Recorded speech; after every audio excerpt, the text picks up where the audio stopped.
আসুন না মুসলমান সোনা মানিকের একবার বোঝার চেষ্টা করুন। এই পবিত্র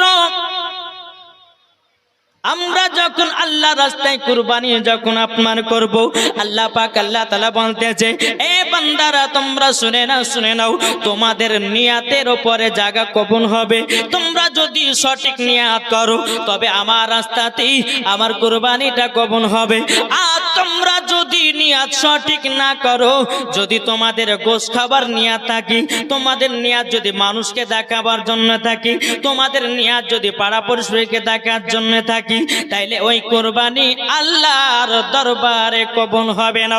আল্লাহ পাক আল্লাহ তাআলা বলছো, গো আমার বান্দারাও তোমরা শুনে রেখে দাও, আমার রাস্তাতে কুরবানি করো ওই জিনিসটাকে যাকে তুমি বেশি মোহাব্বত করো। জোরে বলুন না সুবহানাল্লাহ। এ বাবা যে মুসলমান ভাইরাও, ও গো আমার সোনা মানিকেরাও, আমরা কুরবানি কেন করি চলুন এগিয়ে যাই। হযরত ইব্রাহিম খলিলুল্লাহর প্রথম স্ত্রীর নাম ছিল বাবা মা সারা। কি নাম ছিল? মা সারা। এই মা সারার আব্বার নাম ছিল বাদশাহ নমরুদ। যখন হযরত ইব্রাহিম খলিলুল্লাহকে আগুনে নিক্ষেপ করা হলো, জ্বলন্ত আগুনে ইব্রাহিম খলিলুল্লাহকে ফেলে দেওয়া হলো, আল্লাহর কি কুদরত! ইব্রাহিম খলিলুল্লাহর চুল পরিমাণ বাবা যে পোড়াতে পারে না। এই বাদশাহ নমরুদের বিটি মা সারা যখন দেখতে পেল ঘর থেকে যে এমন একজন আল্লাহর নবী যার আগুনে তার শরীরকে স্পষ্ট করতে পারে না, আমি ওই নবীকে বিবাহ করতে রাজি। এটা জোরে বলবেন না? মা সারা একটু ভালো করে বুঝবেন, কুরবানিটা কেন দিই আমরা এটা জানতে হবে আমাদেরকে, নাকি বলছেন বাবাজি? চলুন তো, মা সারাকে যখন বিবাহ করলেন, বছর বছর বছর বছর পার হয়ে যায়, কিন্তু সন্তান আদি নাই, সন্তান নাই। হযরত ইব্রাহিম খলিলুল্লাহ আল্লাহর কাছে দোয়া করো, গো রব্বুল আলামিন, রব্বুল আলামিন, আমার এত টাকা পয়সা ধন দৌলত আছে, আমার যদি সন্তান না হয় তাইলে এত জমি জায়গা কে নেবে, কার নামে আমি করে দিব। বিরাদর ইসলাম মুআজ্জাজ সামানি কিরাম, হযরত ইব্রাহিম খলিলুল্লাহ আল্লাহর কাছে দোয়া করে, বাবাজি কোনদিন সন্তান হয় না। বিরাদার মা সারাও তিনি বলতেছে ইব্রাহিম খলিলুল্লাহকে, বলতেছে, বলো গো আমার স্বামী, অনেক চেষ্টা করলাম, কোনদিন তো আমাদের একটা সন্তান হলো না। তবে শুনে নিন, আপনি আর একটা বিবাহ করুন। জোরে বলুন না সুবহানাল্লাহ। ইব্রাহিম খলিলুল্লাহর বিবি মা সারা বলছে, হুজুর আপনি আবার বিবাহ করুন। ও ভাই, আপনাদের কি বলে যায়, এখনকার কোন মায়েরা বাবা আপনার বিবাহ করতে বলবে না, যদি সন্তান না হয় বাবাজি বিবাহ করতে বলবে না কেন না? আমার মা বোনদের অন্তরে বাবাজি সব দিতে রাজি, কিন্তু স্বামীর ভালোবাসা কাউকে দিতে রাজি নয়। কি গো, আপনি সকালবেলা গিয়ে বিবিকে বলেন যে আমি আরেকটা বিয়ে করবো, এখন তুমি হ্যাঁ বাড়িতে উঠতে দিবেন আপনাকে। কিন্তু মা সারা তিনি বলতেছে, হুজুর ওগো আমার প্রাণের স্বামী, এত কষ্ট করার পর একটা সন্তান হলো না, আপনি এক কাজ করুন, আর একটা মহিলাকে বিবাহ করুন। জোরে বলেন।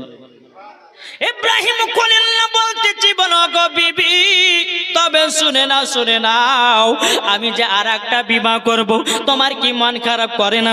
তোমার কি মনের ভিতরে একটু কষ্ট হয় না?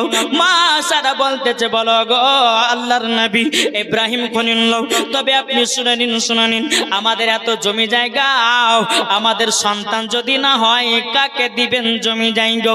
আপনি আর একটা বিবাহ করুন। ইব্রাহিম খলিলুল্লাহ বলতেছে, বলো গো আমার বিবি, এক কাজ করো, তুমি আমার জন্য একটা মেয়ে খোঁজ লাগাও। জোরে বলুন না সুবহানাল্লাহ। ইব্রাহিম খলিলুল্লাহর নিজের বিবি, বেরাদের ইসলাম মুআজ্জাজ সামানি কিরাম, নিজের বিবি আপনার স্বামীর বিবাহ দেওয়ার জন্য মহিলা বাবা চারিদিকে আপনার খোঁজ করতে লাগলো। বাবা খোঁজ করতে বাবাজি মুসলমান লাস্ট পজিশনে একজন মহিলা পা গেল, তার নাম হযরতে মা হাজেরা। জোরে বলা যাবে কি সুবহানাল্লাহ। মা হাজেরার খোঁজ যখন পা গেল, গেল। বাবা বহুত লম্বা ঘটনা। মা হাজেরার সঙ্গে যখন ইব্রাহিম খলিলুল্লাহ যখন বিবাহ হয়ে গেল, বিবাহ হয়ে যাওয়ার পরে মা সারার গর্ভে থেকে বাবাজি বেরাদ ইসলাম মা হাজেরা রাদিয়াল্লাহু তাআলা আনহা তিনি বলতেছ, গো আমার স্বামী স্বামী, আপনি আমাকে বিবাহ করেছেন, তবে বলুন না আপনি মোহাব্বত আমাকে করবেন না আপনার বিবি আগার বিবিকে করবেন? হযরত ইব্রাহিম খলিলুল্লাহ বলতেছে, বলো বিবি, তবে শুনে নাও শুনে নাও, আমি দুটা বিবাহ করেছি, এই কারণের জন্য আমার আগার বিবির কোনো সন্তান আদি হয় না, তার জন্য তোমাকে বিবাহ করেছি। আমি দোনো বিবিকে সমান সমান ভালোবাসবো। এ বাবাজি মুসলমান ভাইরাও, ওগো আমার সোনা মানিকেরাও, যখন বাবা এই কথা হলো মা হাজেরা রাদিয়াল্লাহু তাআলা আনহার সঙ্গে বাবাজি হযরতে ইব্রাহিম খলিলুল্লাহর সঙ্গে ঘর সংসার যখন বাবা শুরু হতে বাবাজি মা হাজেরা রাদিয়াল্লাহু তাআলা আনহার গর্ভে দেখি একটা সন্তান জন্ম নিল বাবা। সে সন্তানটার নাম হলো হযরতে ইসমাইল। জোরে বলা যাবে কি সুবহানাল্লাহ। ইসমাইল জন্ম নেওয়ার পরে বেরাদর ইসলাম আল্লাহর হুকুমে মা হাজেরা রাদিয়াল্লাহু তাআলা আনহাকে বাবাজি আপনার কিনাও বাড়ি থেকে আপনার বিদায় করে দিয়েছিলেন সাফা পাহাড় মারওয়া পাহাড়ের কাছে বাবাজি হযরতে মা হাজেরা রাদিয়াল্লাহু তাআলা আনহাকে এবং ইসমাইল আলাইহিস সালামকে মা বেটাকে বাবাজি ওই সাফা পাহাড় মারওয়া পাহাড়ের কাছে আপনার রেখে দেওয়া হয়েছিল। বেরাদর ইসলাম মুআদ্দিন সামানি কিরাম, এইরকম ভাবে আপনার দিন যায় রাত আছে। একদিন আল্লাহ পাক আল্লাহ তাআলা হযরতে ইব্রাহিম খলিলুল্লাহকে বলতেছে, ইব্রাহিম খলিলুল্লাহ, তোমার বিবির তো খাবার দাবার সব শেষ, তুমি আবারও যাও তোমার বিবিকে খাবারটা দিয়ে আসো।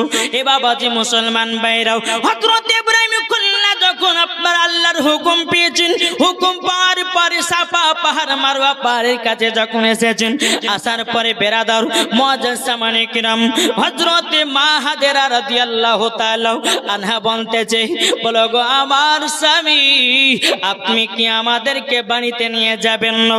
বলো গো বিবি বিবি, এটা আল্লাহর হুকুম, তারই জন্য আমি তোমাদেরকে এই জায়গায় রেখে গেছি।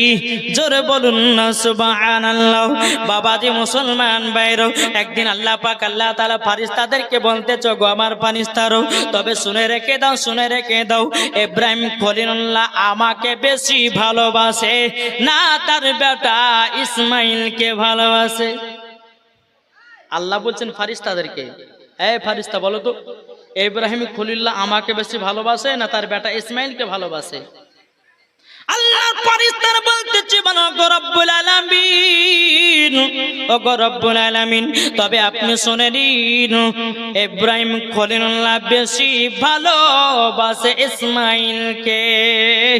ও গো খোদা, আপনাকে নয়। আল্লাহ পাক আল্লাহ তাআলা বলতেছে, বলো গো আমার ফেরেশতারাও, না না না না, ইব্রাহিম আপনার কেন ইসমাইলকে মহব্বত করে না, আমাকে মহব্বত করে। আল্লাহ পাক আল্লাহ তাআলা বলছে, গো ফেরেশতারাও, ও ফেরেশতা তবে শুনে নাও, আমি ইব্রাহিম খলিলুল্লাহর প্রতি একটা আমি তাকে পরীক্ষা করব। এই পরীক্ষাতে যদি ফার্স্ট হয়, জানবো যে ইব্রাহিম খলিলুল্লাহ আমাকে বেশি মহব্বত করে। জোরে বলেন। ফেরেশতারা বলছে, আল্লাহ কি পরীক্ষা বলো, তোমরা দেখে যাও। ইব্রাহিম খলিল রাত্রে ঘুম পাড়তেছেন, আরাম করতেছেন। আল্লাহ পাক আল্লাহ তাআলা বলতেছে, ইব্রাহিম খলিলুল্লাহ তুমি কুরবানি করো।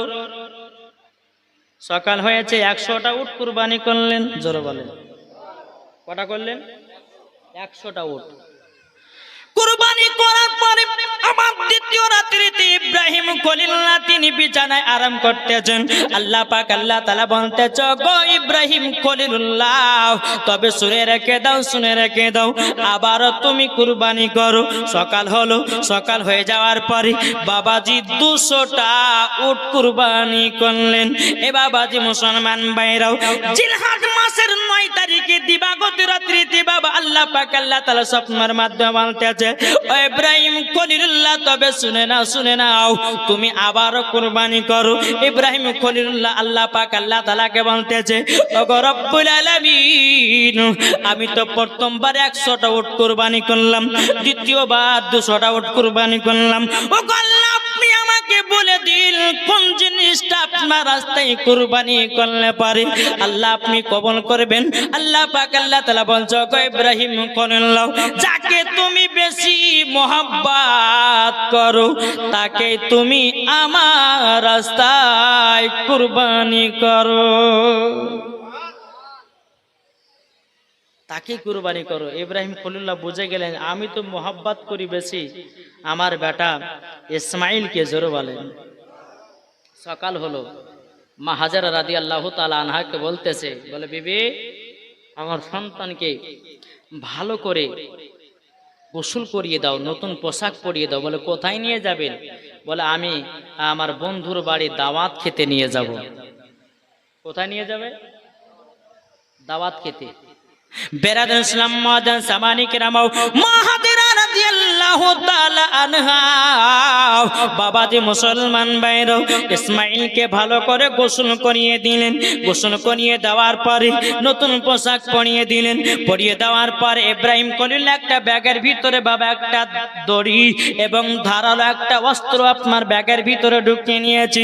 ঢুকিয়ে নেওয়ার পরে জিলহজ মাসের 10 তারিখে সকালবেলাতে বাবাজি আপনার চলতে লেগেছে। বাবা চলতে চলতে চলতে ইবলিস শয়তান বলতেছে, ইসমাইল যদি আল্লাহ রাস্তায় কুরবানি হয়ে যায়, আল্লাহ পাক আল্লাহ তাআলা হযরত ইব্রাহিম খলিলুল্লাহকে বড় ইনাম পুরস্কার দেবে। ইবলিস বলতেছে, আমি কুরবানি করতে দেব না। বাবা দিয়ে আপনার কি নাও। ইব্রাহিম খলিলুল্লাহ যখন ইসমাইলের হাতটা ধরে আপনার টুক টুক টুক করে চলতে লেগেছে, ইবলিস শয়তান মানুষের রূপ ধারণ করে আছে। মা হাজারা রাদিয়াল্লাহু তাআলা আনহাকে বলতেছে, বলে এ হাজারা, তোমার বেটা ইসমাইলকে কোথায় নিয়ে গেছে তুমি কি জানো? মা